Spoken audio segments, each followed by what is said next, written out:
Siguro nalulula siya. Oh. Nalulula. Parang ano, na malabo. Kasi may araw sa likod.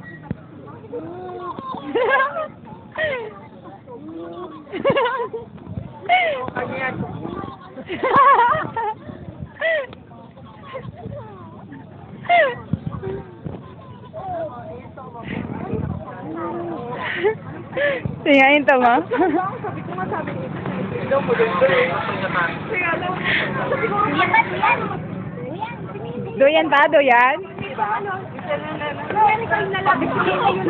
Ah, kahit mahina. Na ano yan, yung bituka niya na ano. Parang nalulula. Tonto. Tantawa si Maon. Maoy! Maoy! Maoy! Tawa-tawa oh. Maoy! Maoy!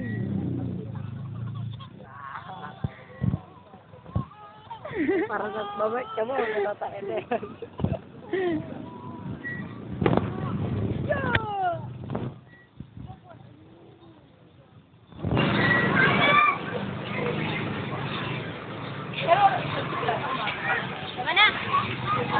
Pwede naman. Nakaya naman namin ka Ate Jo. Opo, yung ka Ate Jo naman kasi, iba dapat dun na rin sa Sikos. Eh, yung sabi nila, mas pwede naman sa Kingamol, ba't di gamit yung Kingamol? Diba? Bibila ka dito, halika. Kaya pala ako kung halimbawa, kung start lang ka sa Kanila. Anong araw kung start? Bitawan mo. Ding ding. Yan naman sigurado na tuloy-tuloy na po, diba?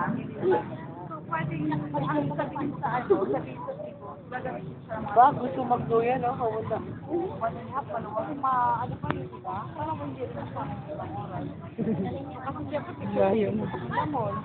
Ay. No, may picture taking pa sa Kingamol. Tapos magkano. Yung sa kalahating oras, kulang pa yung pagkakas sa mag-entourage sa ano. Tapos sabi ko kasi maraming mo gagamit na oras, pwede magkaroon ng program sa reception dahil ano. Pwede ganito, kausapin na ilan ba ang initiative? Ilit ba? Hindi naman. Gusto nga na tulungan, kausapin natin yung ano, na-arrange lahat ng ano. Tapos magkakaroon ng ano, ng program. Parang mga pinaka-entablado. Kasi tulad po diba nung ano, nung kasal nyo, diba, merong space kasi doon. Yung mga sa entourage, di ba may space dun? Pwede na magpapalagay na lang tayo ng space. Eh, kasi sabi nila, pag nag-set up daw, pwede rin na nandun kayo, parang kung may gusto na ibabago, yun nga sabi nila. May mata pa ah? Pwede na i-drawing na lang, tapos ganito po yung ayos na ano, kung pwede na matuloy. Pwede na maglabas sila ng Hirap mo dito, bibidyo ko yung mukha. Sige, pakapitin mo. Baka mangod-ngod. Laway.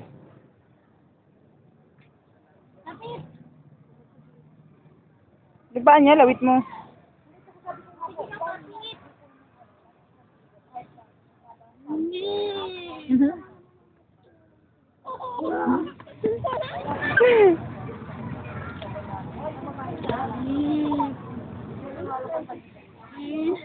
Ang hirap i-duyan ni Bibi. Bigat.